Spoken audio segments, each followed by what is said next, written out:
오랫동안 계속해왔던 사무엘상 설교를 끝나고 나서 그 다음에 어떤 설교를 해야 될까 고민을 많이 했습니다. 함께 기도하면서 고민을 했는데요.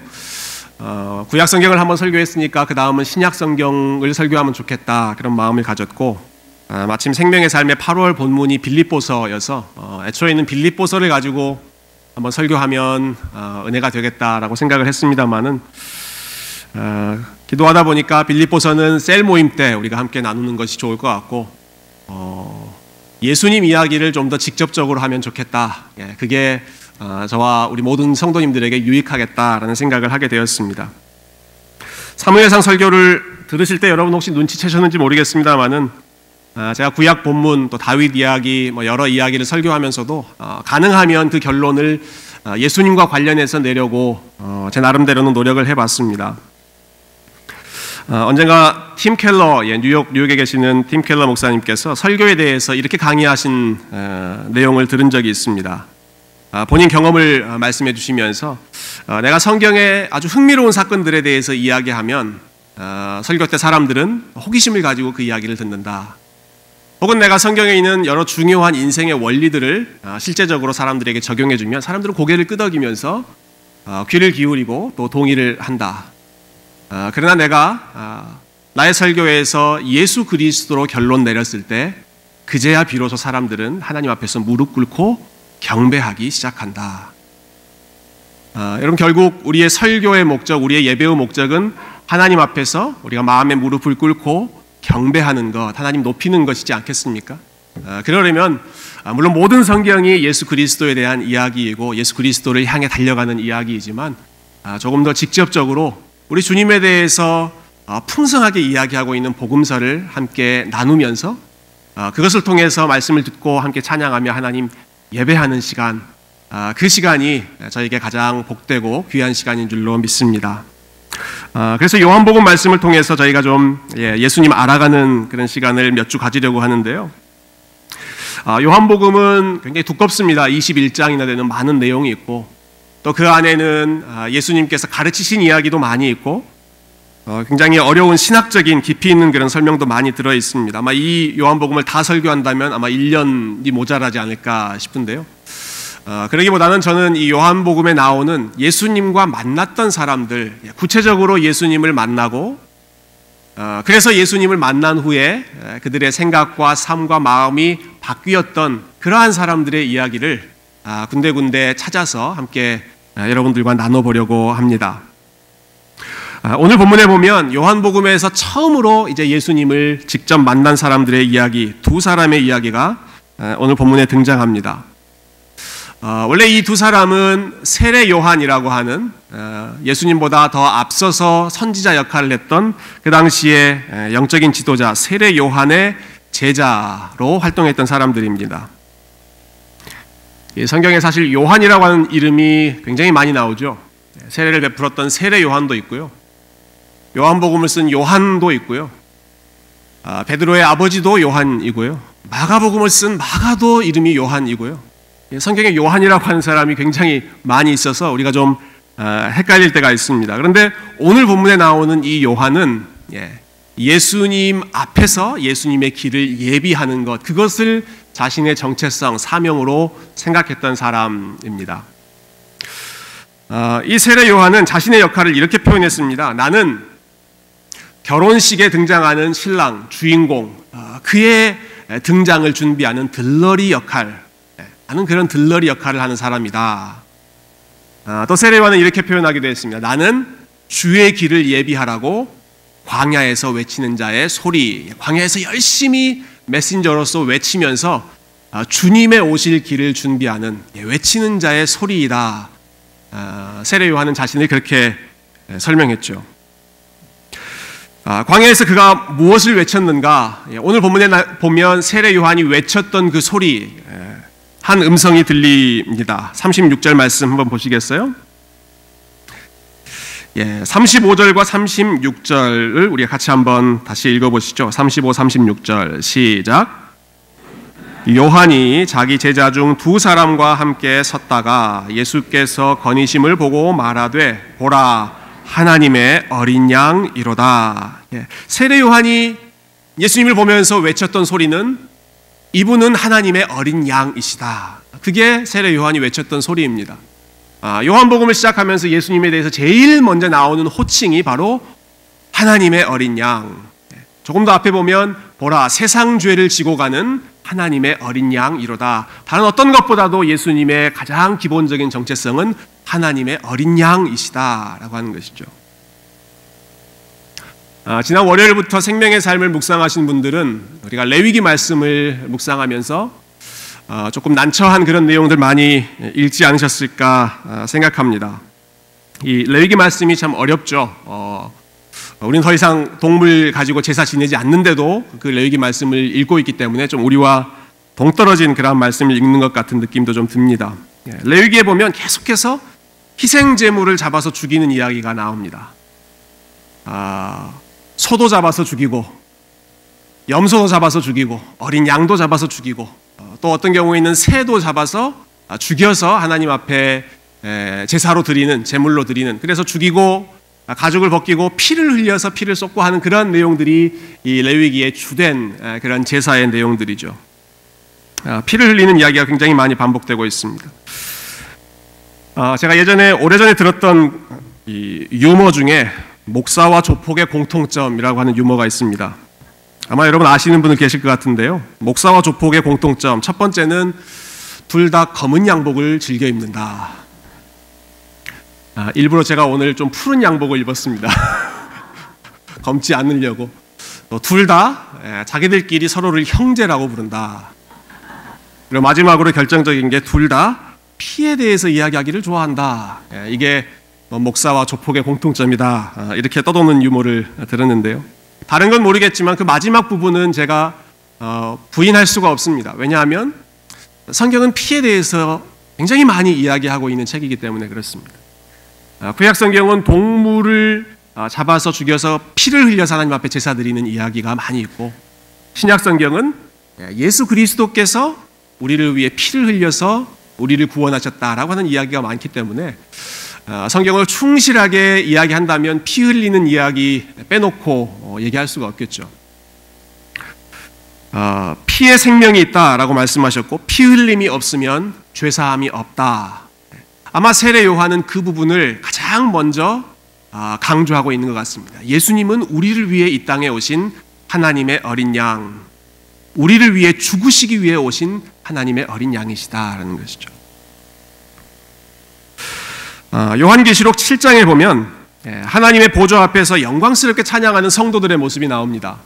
우리가 오늘 예배를 시작할 때 구원하심이 보좌에 앉으신 어린 양 하나님과 그 어린 양께 있도다 이 찬양을 힘있게 부르면서 예배를 시작했죠. 바로 그 고백을 드리면서 14만 4천 또 24장로 많은 성도들이 하나님 앞에 찬양과 경배를 드립니다.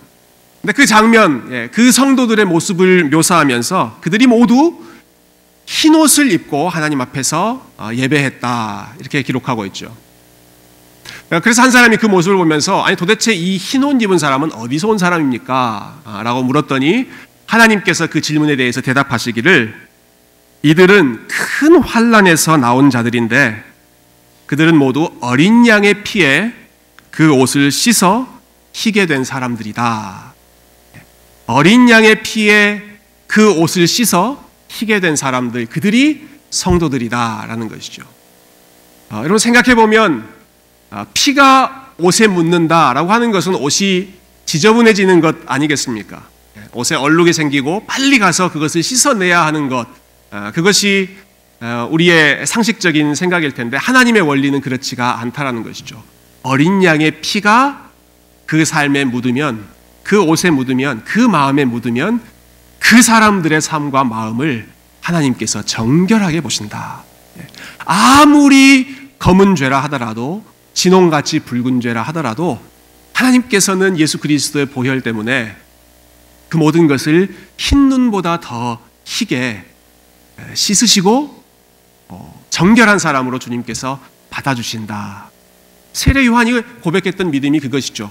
예수님은 우리의 죄를 위해, 세상 죄를 take away, 제거하시기 위해 이 땅 가운데 오신 하나님의 어린 양이시다. 우리가 예수님에 대해서 많은 이야기를 할 수 있습니다. 예수님의 좋은 부분, 예수님의 가르침에 대해서도 많은 이야기를 할 수 있습니다. 그러나 예수님에 대해 생각할 때 절대로 잊지 말고 가장 중요하게 생각해야 할 것은 예수님은 우리를 위해 오신 하나님의 어린 양, 우리의 죄를 대신 지고 가신 어린 양이시다. 내가 요한복음을 시작하면서 이 하나님의 어린 양 되신 예수님을 먼저 기억하고 우리 주님께 영광 돌리는 그러한 믿음의 삶이 되기를 소망합니다. 여러분, 세례 요한이 이렇게 외쳤습니다. 하나님의 어린 양이시다. 그랬더니 원래 세례 요한을 따르던 제자들 2명이 그 음성을 듣고는 이제 예수님을 따라가기 시작합니다. 자, 그 내용이 37절과 38절에 나오는데요. 제가 한번 읽어보겠습니다. 37, 38절. 두 제자가 그의 말을 듣고 예수를 따르거늘 예수께서 돌이켜 그 따르는 것을 보시고 물어 이르시되 무엇을 구하느냐. 자, 두 사람이 예수님을 이제 따르기 시작합니다. 그 따르는 두 사람을 보고 예수님께서 입을 열고 하셨던 첫 마디의 말씀은 너희는 무엇을 구하느냐. 영어 성경에 보니까 What are you looking for? 혹은 What are you seeking? 너희는 도대체 무엇을 찾아가고 있느냐, 찾고 있느냐. 예수님께서 질문을 던지고 계시죠. 우리가 일반적으로 예수님 생각할 때 예수님은 우리의 모든 질문에 대한 답을 주시는 분이시다, 이렇게 생각하는 경향이 있습니다. 맞습니다. 예수님은 우리의 대답, 우리 삶의 모든 문제에 대한 대답, 많은 대답 중에 하나의 대답이 아니라 Jesus is the only answer, 우리 삶에 대한 유일한 대답이 예수님이십니다. 예수님만이 내가 곧 길이요 진리요 생명이다 라고 말씀하셨고, 예수님만이 내가 세상의 빛이다 라고 선언하셨고, 예수님만 내가 생명의 양식이다, 너희가 나를 먹어야 살 수 있다 라고 자신 있게 선언하셨죠. 예수님은 우리의 삶의 유일한 answer, 대답, 해결책이십니다. 그런데 예수님은 우리에게 답만 주시는 분이 아니라 때로는 우리에게 질문하시는 분이다 라고 하는 사실을 우리가 요한복음을 시작하면서 만나게 되는 것이죠. 첫 마디의 말씀이 너희가 무엇을 구하느냐, 무엇을 찾고 있느냐 질문하셨다라고 하는 것이죠. 예수님이 질문하시는 분이다라고 하는 것 여러분 생각해 보셨습니까? 어떤 성경학자가 참 흥미로운 연구를 하셨는데요. 예수님에 대해서 기록해 놓은 이 복음서, 4개의 복음서를 꼼꼼히 읽으면서 예수님이 하셨던 질문을 다 하나씩 카운트해 봤습니다. 그랬더니 몇 개의 질문이 나왔는지 혹시 아십니까? 한 몇 개 정도 예수님이 질문하셨을까요? 어느 정도 하셨을까요? 다 세봤더니 총 307개의 질문을 하셨다. 대단하죠? 만날 때마다 이 정도면 질문하신 거죠. 제자들 만날 때마다 계속 물어보시고 사람들 만날 때마다 계속 물어보셨던 것이죠. 너희는 나를 누구라 하느냐 질문하시고, 요한복음 제일 마지막에도 베드로에게 네가 나를 사랑하느냐, Do you love me? 마지막도 역시 질문으로 끝나고 요한복음의 시작도 질문으로 너희는 무엇을 추구하고 있느냐 질문하고 계신다. 마음에 무엇이 있는지를 묻고 계시는 것이죠. 저는 이 질문은 본문에 나와 있는 2000년 전에 이 두 사람에게만 던지는 질문이 아니라 저와 여러분에게도 오늘 동일하게 던지시는 질문이라고 생각합니다. What are you looking for? 무엇을 찾으면서 살아가고 계십니까? 저와 여러분이 스스로에게 한번 물어보면 좋겠습니다. 내가 지금 매일매일 열심히 최선을 다해서 참 이민자로서 다른 사람보다 훨씬 더 노력하면서 열심히 살아가고 있는데 내가 무엇을 위해서 달려가고 있는가, 무엇을 위해서 추구하고 있는가, 무엇을 찾고 있는가. 예수님께서 제자들에게 던지셨던 첫 번째 질문이죠. 이 질문은 저는 사실 에덴 동산에서 아담에게 들렸던 그 하나님의 음성과 비슷한 성격의 물음이다라고 생각합니다. 여러분 흥미롭습니다. 첫사람 아담이 죄를 범한 후에 그의 귀에 들렸던 하나님의 음성 역시도 질문이었습니다. 하나님께서 아담에게 뭐라고 질문하셨는지 기억나십니까? 아담아 네가 어디 있느냐라고 물어보셨습니다. 아담아 네가 어디 있느냐? 죄를 범하고 나서 하나님이 두려워서 하나님의 낯을 피하여 멀리 도망가고 있는 그 아담을 향해서 하나님께서 아담아 네가 어디 있느냐라고 질문하시는 거죠. 그 질문은 아담이 지금 어디 있는지를 못 찾아서 숨바꼭질하는 꼭꼭 숨어서 못 찾는 그 아담, 야 내가 너 못 찾겠다라고 물어보는 그러한 질문이 아니었습니다. 하나님은 아담이 동산나무 뒤에 숨어 있는 모습을 알고 그에게 찾아가셔서 아담아 네가 어디 있느냐라고 물으셨습니다. 그 말은 네가 왜 여기 있느냐, 아담의 위치를 확인하시는 그런 질문이죠. 몰라서 묻는 게 아니라 아담아 네가 왜 나의 곁을 떠나서 나의 얼굴을 피해서 이 나무 뒤에 숨어 있느냐라고 하는 질문이고, 그걸 조금 더 깊이 생각해 본다면 왜 거기 있느냐, 나에게 돌아오지 않겠느냐라고 부르시는, 아담을 다시 회복시키고 초청하시는 그러한 부르심입니다. 오늘 우리 성가대가 너무 귀하게 하나님 앞에 믿음의 고백을 올려드려 주셨습니다마는 여호와께 돌아오라라고 하는 초청의 질문이 사실은 아담아 네가 어디 있느냐라는 질문이죠. 저는 제자들 이 두 사람에게 예수님께서 하셨던 질문 역시도 마찬가지라고 생각합니다. 너희가 무엇을 구하느냐라고 하는 질문은 너희가 지금 구하고 있는 것이 아니라 너희가 나를 구하면서 살지 않겠느냐, 나를 따라와 보지 않겠느냐, 나와 함께 걸어가 보지 않겠느냐, 예수님이 걸어가시는 길로 제자들을 초청하시는 그러한 질문, 초대의 질문이었던 것이죠. 그래서 이 질문을 던지신 후에 예수님은 더 직접적으로 두 사람에게 도전하십니다. Come and see. 와보라. 내가 있는 곳으로 너희가 와서 내가 누구인지를 알고 내가 누구인지를 너희가 만나라. 너희의 삶이 바뀔 것이다. 제자들을 초대하신 그 예수님의 음성을 제가 오늘 본문에서 두 번째로 만날 수가 있습니다. 이 초청을 받고 따라 나선 두 사람, 예수님과 하루의 시간을 보냈습니다. 그 시간 동안에 어떤 일이 일어났는지, 우리 주님께서 무슨 말씀하셨는지는 본문에 잘 기록되어 있지 않습니다만은 이 두 사람은 그 짧은 시간 동안에 예수님에게 깊은 인상을 받았던 것 같습니다. 그 중에 한 사람이었던 안드레라고 하는 사람이 예수님과 헤어지자마자 자기 형제인 베드로에게 찾아가서 흥분하는 목소리로 우리가 메시아를 만났다, 우리가 그토록 기다리던 구원자 메시아를 만났다 라고 이야기하죠. 그리고는 자기 형에게도 자기 형의 손을 이끌고 그 메시아 되신 예수님께로 같이 이끌고 나아갑니다. 오늘 본문의 마지막 42절에 보면 예수님께서 이렇게 안드레의 손을 통해서 본인 앞에 나온 베드로를 만나서 하셨던 짧지만 아주 의미 있는 대화가 오늘 본문 42절에 기록되어 있습니다. 우리 42절 한 번만 더 읽어보실까요? 42절 시작. 데리고 예수께로 오니 장차 게바라 하리라 하시니라. 게바는 번역하면 베드로라.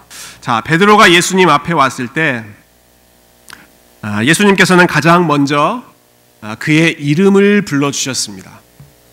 그의 이름을 부르셨습니다. 네가 요한의 아들 시몬이구나. 우리에게 친숙한 이름은 베드로입니다마는 베드로의 본명은 시몬이었습니다. 너 시몬이구나 라고 예수님께서 말씀해 주시는 거죠. 아마 시몬은 깜짝 놀랐을 것입니다. 아니 이분이 나를 언제 봤다고 내 이름을 아시는가, 내 이름을 불러주시는가. 여러분 그런 적 혹시 있으십니까? 처음 본 사람인데 내 이름을 알고 누구시죠? 라고 이렇게 말씀할 때 여러분 어떤 느낌이신가요? 반가운 느낌이신가요? 아니면 좀 부담스러운, 이 사람이 어떻게 나를 알지? 그런 느낌이십니까? 예수님은 지금 베드로를 만나자마자 네가 시몬이구나, 시몬의 이름을 불러주고 계시는 것이죠. 이름을 안다는 것은 여러분 이름을 안다는 것은 그 사람에게 관심을 가지고 있다라고 하는 뜻입니다. 이름을 안다는 것은 내가 당신의 삶을 알고 있습니다. 당신이 누구인지를 내가 알고 있습니다. 라고 하는 것을 단적으로 보여주는 그러한 표시죠. 제가 오래전 국어 시간에 학교에서 배웠던 시 중에 김춘수의 꽃이라고 하는 시, 이 시야말로 이름의 중요성을 아주 아름답게 표현하고 있는데요. 그 중에 한 부분을 인용해 보겠습니다. 내가 그의 이름을 불러주기 전에는 그는 다만 하나의 몸짓에 지나지 않았다. 내가 그의 이름을 불러주었을 때 그는 나에게로 와서 꽃이 되었다. 내가 그의 이름을 불러준 것처럼 나의 이 빛깔과 향기에 알맞은 누가 나의 이름을 불러다오 그에게로 가서 나도 그의 꽃이 되고 싶다. 이름을 불러준다는 것, 그것은 그 사람을 꽃으로 만드는, 그 사람의 의미를 부여하고 그 사람에게 생명력을 부여하는 그러한 행위이죠. 제가 목사로 살면서 첫 번째 원칙, 목회 원칙으로 좀 중요하게 지키려고 하는 것 중에 하나는 여러분의 이름을 기억하고 여러분의 이름을 틀리지 않는 것입니다. 왜냐하면 이름을 안다는 것은 한 사람을 알아가는 첫 번째 발걸음이고, 그리고 그 사람에 대한 예의라고 생각하기 때문에 제가 시간 있을 때마다 교족부 이름 보면서 계속해서 좀 업데이트를 하고 있습니다. 박임순, 이명자, 이상칠, 이상윤,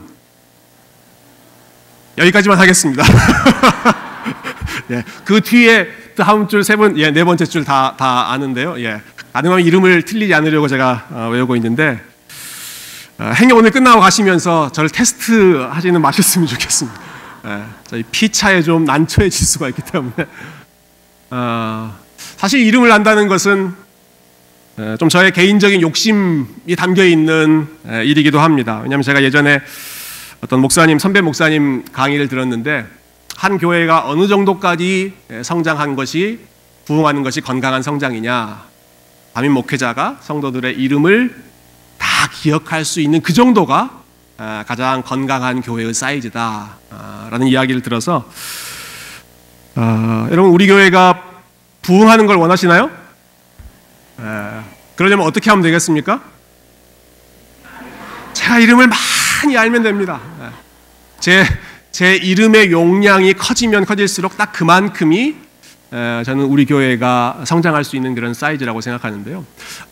여러분, 담임 목회자가 성도의 이름을 아는 것 중요한 일입니다. 그러나 그보다 더 중요한 일은, 우리의 삶의 가장 중요한 일은 예수님께서 우리의 이름을 알고 계신다라고 하는 사실입니다. 제가 여러분 이름 몰라도 여러분 좀 상처는 받으시겠지만 그렇게 큰 삶의 지장이 있지 않습니다. 그러나 예수님께서 여러분의 이름을 모르신다면 그것은 우리 삶의 가장 안타깝고 비극적인 일이죠. 예수님께서는 요한복음 10장에서 나는 선한 목자다라고 말씀하실 때 그 선한 목자의 특징으로 나는 내 양들의 이름을 안다라고 하셨습니다. 나는 내 양들을 우리에서 나오게 할 때 야, 니들 다 나와 이렇게 이야기하지 않고 나는 양을 각각 그의 이름을 불러서 나오게 한다. 나는 내 양을 알고 내 양들도 나를 안다. 이름을 안다는 것이 그 알의 첫 걸음이죠. 그 모습이 오늘 베드로를 만나자마자 여실히 드러나는 것입니다. 야, 너 시몬이구나. 요한의 아들 시몬이구나.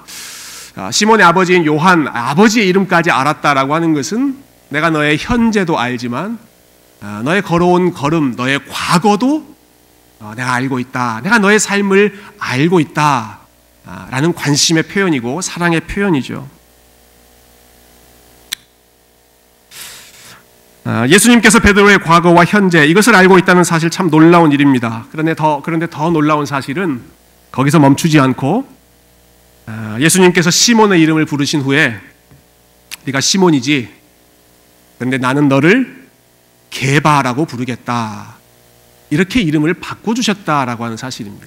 게바라고 하는 이름은 아람어이고요. 우리한테 더 친숙한 이름은 그것을 그리스어로 번역한 베드로라고 하는 이름인데, 둘 다 뜻은 반석이라고 하는 뜻입니다. 반석. 예수님께서 시몬의 이름을 부르신 후에 너는 시몬이지만 내가 너의 이름을 앞으로는 게바, 베드로라고 부르겠다. 너는 반석이다. 이름을 개명해 주시는 거죠.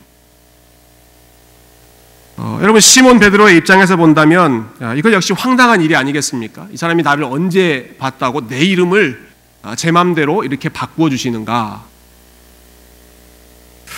여러분, 이름을 짓는다라고 하는 것, 이름을 부여한다라고 하는 것은 그 사람에 대한 권위를 행사하는 일입니다. 내가 이 사람에게 대해서 내가 권위를 가지고 있다. 내가 이 사람을 책임진다. 내가 이 사람을 이렇게 계획한다, 기대한다 라고 하는 마음을 표현하는 것이죠. 아마 여기 계신 모든 분들 중에 태어날 때 자기 이름을 자기가 정해서 나오신 분은 한 분도 안 계실 것입니다. 우리의 이름은 누가 붙여준 것입니까?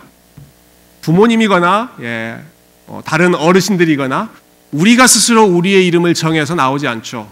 우리에게 권위를 가지고 계신 분이 우리에게 그 기대를 가지고 우리에게 이름을 붙여주시는 거죠. 여러분, 창세기에 보면 아담이 하나님께서 에덴 동산에서 아담을 그곳을 잘 경작하게 하라고 하셨을 때 했던 중요한 일 중에 하나는 동물들의 이름을 붙여주는 일이었습니다. 그 행위는 아담이 모든 동물들을 관리하고 다스리는 권위가 있는 존재다. 모든 피조물을 다스리는 존재다라고 하는 것, 그것을 보여주는 행위죠. 아담이 모든 피조물의 이름을 붙였습니다. 그렇지만 유일하게 아담이 이름 못 붙여주는 대상, 하나님에 대해서는 아담이 이름을 붙일 수 없습니다. 왜냐하면 하나님은 아담보다 더 위에 계신 그분이 아담에 대해서 권위를 가지고 계신 분이기 때문이죠. 그렇다면 여러분, 예수님께서 베드로에게 지금 그의 이름을 새롭게 붙여주셨다라고 하는 것은 베드로야, 너의 삶에 대한 권위는 내가 가지고 있다라는 거죠. 나는 너를 반석과 같은 존재로 만들고 싶다. 내가 너의 주인이 되고 싶다. 내가 너의 삶을 이끌고 싶다. 그리고 내가 그렇게 하겠다. 내가 너를 반석이라고 이름 붙여줬으니 내가 반드시 너의 삶이 반석이 되도록 이끌겠다. 함께하겠다. 예수님의 의지와 예수님의 계획, 예수님의 다짐이 담뿍 담겨있는 행동, 이것이 베드로의 이름을 붙여주시는 행위이죠. 어떻게 해서 처음 만난 사람이 다른 한 사람의 이름을 바꾸고 그 사람의 미래를 왈가왈부할 수 있겠습니까? 여러분, 제가 누군가를 만나서 선생님의 이름 이것이시죠? 제가 앞으로 이렇게 부르겠습니다. 당신의 이름을 내가 이렇게 바꿔서 부르겠습니다. 당신은 이렇게 될 것입니다. 라고 이야기한다면 아마 그분은 저를 황당한 눈으로 저 사람 정신이 제대로 있는 건가, 그렇게 아마 생각할 것입니다. 그런데 예수님께서는 베드로를 만나자마자 시몬이라고 하는 이름을 아실 뿐만 아니라 그의 이름을 베드로라고 붙여주신 거죠. 어떻게 해서 이 일이 가능합니까? 어떻게 해서 예수님께서 그런 일들을 감히 하실 수가 있으실까요? 그 이유는 예수님이 베드로의 창조주이시기 때문에 그렇습니다.